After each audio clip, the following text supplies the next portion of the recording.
Hey guys and gals, Jim here. I'm going to talk about this 350 scale Klingon K'tinga model from round 2.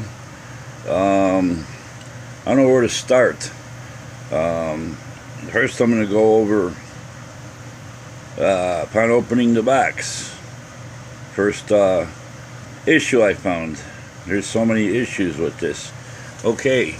When I opened the box, took out all the screws and checked out all the parts, make sure everything was there. You know, I didn't catch nothing right away, but after I decided I'm going to start working on it and do some little sub-assemblies, this and that, where I can still get lights in. The first thing I found was this here top part of the main hull. This side here had a real bad bow in it. I mean, if I take this clamp out right now, I got it because I've been heating it every half hour or so to get it to settle down. It's not affecting the shape of the overall model, but if I take that clamp off, it's going to spring up pretty good. So that's the first issue. I called up round 2 yesterday afternoon and talked to Doug Ridge. They weren't aware of that, but since then, there's been a few other gentlemen that have the same problem with their models.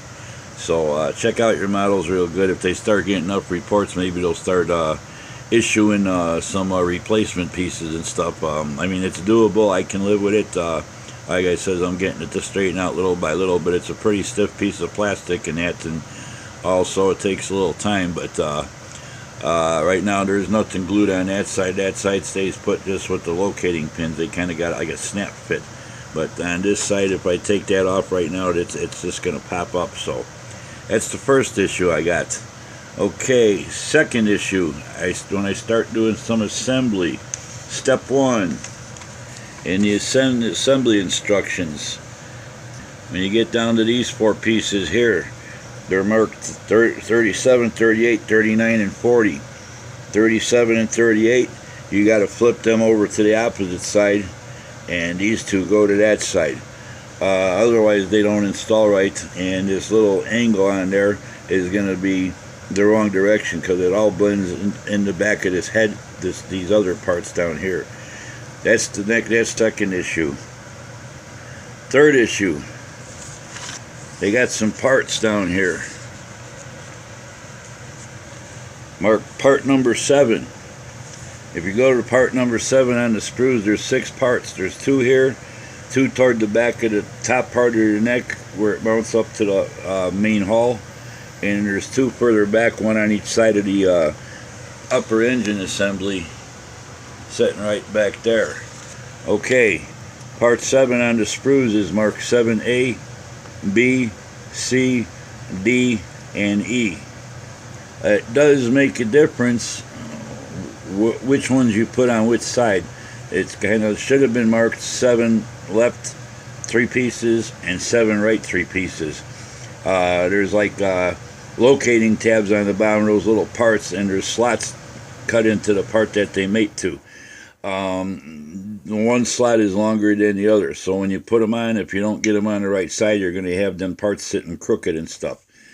That's the next issue. There's parts on here that aren't marked. For instance, on this area back there where the flashing light goes, there's a clear part on the screw that goes over there, kind of like a diamond shape almost. It's not marked anywhere in the directions with the kit itself or the lighting kit, but it does go on there. So that's another issue. They got one that goes on the bottom of the hull for the flashing light. It's a longer piece. This one's kind of more square. The other one's more rectangle, but it's kind of same shape, like almost like a diamond shaped piece. That one is in the instructions. Okay. When you get to this part, which goes on the back, down about the middle area below the shuttle bay part, the part in the directions, the part's not numbered. It just showed the outline of the part, and that's it. So, you know, if you're an experienced modeler and stuff, you're going to figure it out. It's common sense. But for those that want to build this, maybe they haven't built many models and they decide they like Star Trek and they want to build a Klingon ship, and you know it's decent size. But these directions are going to be totally lost. Evidently, somebody spoke to Doug Ridge again at round two, and brought it to their attention, and they said that they will be replacing the instruction sheets or putting some sheets with updates with corrections in the future kits and stuff. That depends on how soon they sell the ones that are already packaged up, unless they're going to open them up, take the plastic wrap off them and stick stuff in and then reseal them up and stuff, but that would be kind of costly. Okay, so that's that. The next issue I found was up in front here.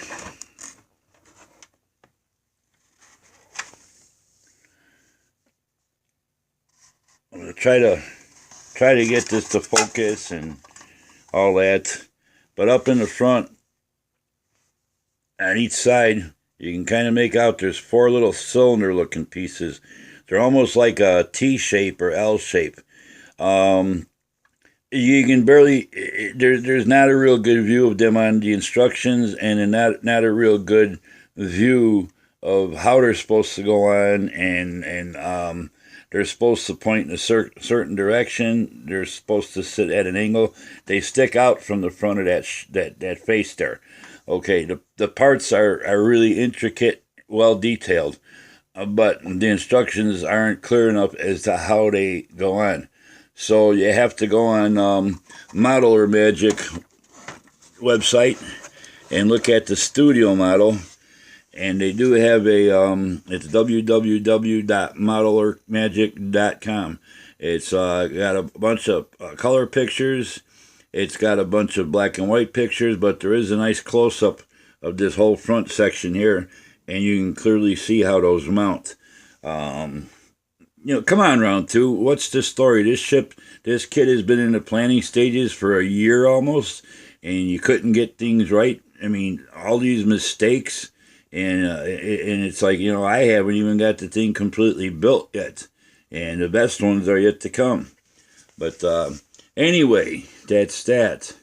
So, like I said, if when you come to those little parts, other than that, everything else is pretty clear on the directions and where stuff goes. But they're just not that clear. And on the instruction sheet, it calls them out as part number 77. In reality, I don't know if there's a difference. On the sprue, there's 4 pieces marked 77R, and there's 4 parts marked 77L. I put them on left side, right side like they're marked. Like I said, it doesn't say nothing in directions. I don't know if it would have made a difference if I switched from one side to the other, vice versa. But that's another big issue with this. Okay, so we're done with that now. Now we're going to get to the photo etch parts, which they claim if you wanted to do the windows correctly, you needed to buy the photo etch kits. Well, you know what? You can get by without the lighting kit. First off, the lighting kit. The flashing lights on, if you look at the movie, the scenes with the opening scenes in the motion picture, they are the one on top of the neck and the one below the main hall. They're red flashing lights. Navigation lights. They got them clear on. They got the cool white LEDs, and there's no clear red parts to put on top. The parts to put on top of those, where I showed you that go over the LED, they're like a pyramid diamond shape. Those are clear. The red sprue only has the minimal parts to do the thrusters, the grill in the front, the ring around the bridge part dome, a few other parts that are red, for the photon torpedo front and rear, stuff like that. There's no clear parts in red for those little parts and stuff. So I guess that might be considered part of the window. That's why it's on the clear sprue that comes with the kit. So that's another issue. It doesn't show, like I said, it doesn't show on directions, and the LEDs should be red, and the LEDs are flashing way too fast. If you look at the movie again, you'll see them. They're more of a slower almost a slower strobe type, not just, these are just plain old blinking LEDs, you know, on, off, on, off, on, off, on, off. They don't have that little burst kind of effect and stuff. You know, I know everything can't be perfect, but like I said, with a year into planning on this and talking about for the past year, it's going to be released. They're working on the box art. They got the prototype model done and stuff, this and that. It's just a shame. It's pretty sad what they turned out.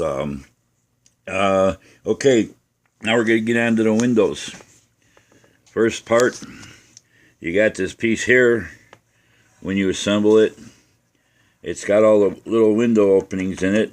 They're actually pretty accurately done. Here's the problem. The two strips here of photo etch, if you look at these window openings, it's not going to probably pick up too well, but you're going to see a little groove in there along where the windows are. These photo etch parts are probably about a 32nd inch wider than those grooves where they should sit inside of. So they're going to end up going over these little raised areas on there, and the photo etch isn't going to sit flush. And I don't think it's too easy to trim that down to a thinner, you know, less wider diameter, you know, width and stuff. So those are pretty much, in my book, those are pretty much useless. They're not going to sit down flush in there like they should.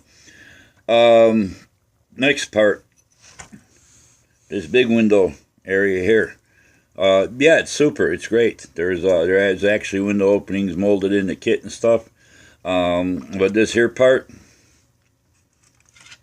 and that's that, again, that's that part 78, 79, 77, 78, 79, and 80 that you got to flip-flop because they got them numbered wrong in the directions and that. So the part where they go, trying to do this all with one hand, is right there where you can see them little windows. Well, if you look at that part, it's curved from top to bottom, and in the middle it's almost got like a definite, almost like a crease. Photo etch is flat. If you try to shape that photo etch and form it around that crease, when you wrap this around the front of that head, it's going to start getting little kinks in it that aren't. It's not going to lay flat properly like it should. So that's another issue. And if you go and sand those parts down and make them flat, it's going to take the shape away from the actual way, the actual shape that bulb head should be shaped. So I consider that to be another issue. These here parts, they're fine. Tell you the truth, the plastic parts in the kit, they're molded pretty fine. They're not big bulky pieces of plastic that look out of scale or nothing. They actually did some nice detail molding in real fine intricate parts and stuff, and you know, that's probably a first for round two. And that's so. But anyway, you're going to have issues with the photo etch for the windows, you know, and that was the big thing about this kit. You got to buy the lighting kit to get the photo etch because it's going to make the windows, you know, tell you the truth, you can get by without the photo etch and it's going to look just as great because pretty much all this gets covered up with decal anyway, so you're not even going to know there's photo etch there. The windows in the parts, I would say they're molded pretty accurate. If you look at the ones in the photo etch, it's not going to focus right, but if you look at the ones in the photo etch, those long groove pieces, two skinny pieces right there, you look at the ones in the part, I'd say they're pretty damn close, and they are pretty close to being, you know, rectangular, the right scale and everything to match one another. So I'd say you can get by without it, but that's another issue. Light kit says something about, or no, the model kit on the box, it says something about a light kit with 27 LEDs. I counted 25. It's not a really big issue, but you can count that as part of it. You know, if there's supposed to be 27, then they're missing a few. If there's not supposed to be 27, people are going to be wondering, well, I'm missing 2 LEDs, but I got no place to put them, so what the hell? I'm going to give this model only because of the detail as far as the molding, all the detail they picked up as far as all the little greebles and stuff that you see on the studio model, and this is half scale of the studio model too. So I mean, they picked up a lot of detail. That's super. To get that bridge correct, to give you the resin part that picks up the detail a lot finer than the injection molded part. I think that's really great. It's you know, for the detail and everything, they really did the job. The only other thing the kit's got going besides that is the size of it, the scale, because a lot of people, you know, we've been asking for years for round 2 to do some 350 at scale kits, you know, whether it's the Reliant, you know, a different ship. I mean, there's some ships that would just be not fitting anybody's house too well. I mean, if you take like the E or D and made it 350 scale, you're talking about dedicating the room just for that one model. But it's a nice size. This is a good scale for this type of ship, because it's gonna go well with your Enterprise refit 350 and stuff like that. I know I'm looking forward to it. It's also gonna look nice next to my 350 Klingon Bird of Prey that I got all lit up and stuff. So yeah, it's a great kit. For that reason, I'll give this model on a scale of 1 to 10, 1 being the worst, 10 being the best, I'll give it a 5. But if it wasn't for the scale, the size of the kit, and all the detail, I'd probably give it a 0, because it's just disappointing that, you know, we waited and waited and waited. They kept announcing it's going to be out in October, in the fall, then November, by November, then it was the middle of November, they finally start shipping them out and stuff.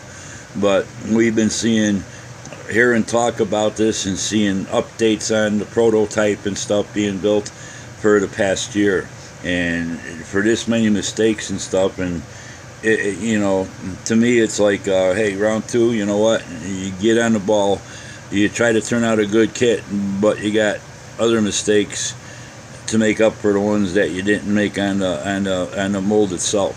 So very dissatisfied. You know, I'm building it, I'm doing my own lighting on it. Like I said, there's things I want to put flickering LEDs in the thrusters and stuff like that. I'm going to do the right color flashing LEDs. I'm going to do some other stuff, the photon torpedoes. I'm going to do some effects with a circuit board that I'm going to make to have them do like the little bursting, like they're really firing.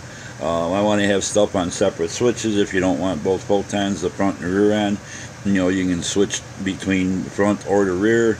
I can switch off the engines and just have it like it's sitting in space, not going over, and it's just floating there, where you just got the ship lighting on, stuff like that. So, you know, you can probably do that with their kit, but you'd have to do a lot of splicing and stuff, and, you know, making sure you got things the right voltage and stuff to run off the 3 AA's. And I'll be running mine up at 12 volt. I don't believe in batteries to run that many lights. 25 LEDs is quite a bit. There might be some things I replace instead of clear plastic, like back here there's a couple little holes that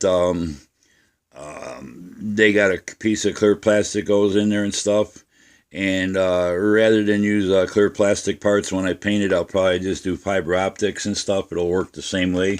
In fact, the clear plastic pieces that they tell you to put in those parts actually pick up the light, the ambient light from the LEDs, because they're placed in different locations to cast light on different parts and stuff. So, but all in all, I just thought I'd share this video, share my opinion on this kit. I know there's a lot of people out there that start building it. Nobody else has been talking about the issues. I asked a couple different people if they had the same issues I had. I got a couple of yeses. Got a couple other guys hadn't paid attention, or if they did find the same issues, they hadn't said nothing about that. I try to share this stuff with everybody.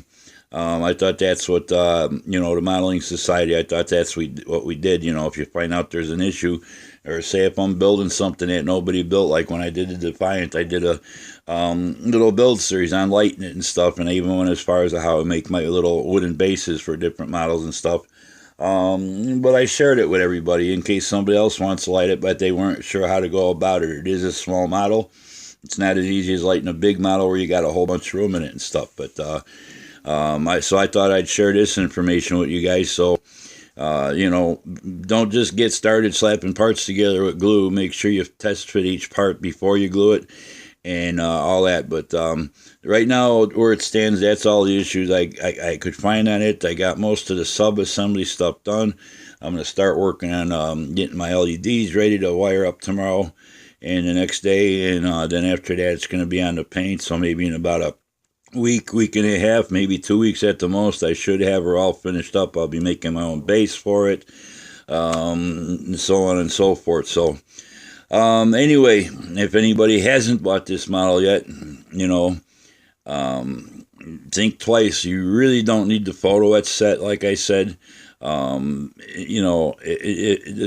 window pieces are the main thing, and the kit parts, I mean, to me, they look just good enough and stuff, especially since the photo etch isn't going to fit properly. There's another guy out there building it that way. He's not using a photo etch, not using the clear parts. I'll probably just I'm not going to use the clear parts between the window plastic pieces. I'm just going to fill them in with canopy glue when I'm done, and do that like I did on my big refit and other models that I built through the years and stuff. So that'll look just as well and stuff, and a lot of times that picks up the light a lot better than a clear plastic part would. So anyway, that's all I got to say about this, and if anybody's in disagreement with me, I'm sorry about that, but that's everything I found wrong with this model. So till the next time, thanks for subscribing, thanks for hitting the like button, thanks for leaving me all the great comments you guys been leaving and stuff. If you got any more questions that pertain to this or anything else, feel free to leave them in the comments. And we'll be seeing you. I'm not going to do any kind of build series on this. I just wanted to do this little review thing and stuff because there's other people reviewed it, and I don't think they actually started looking through the parts individual and putting it together and finding out different problems with it and stuff. But like I said, pay attention to the instruction sheet and stuff, because there's a lot of stuff that's not on there, a lot of stuff that's not marked right and stuff. So till the next time, you guys all take care. Have a great rest of the weekend, and we'll be seeing you soon. Bye.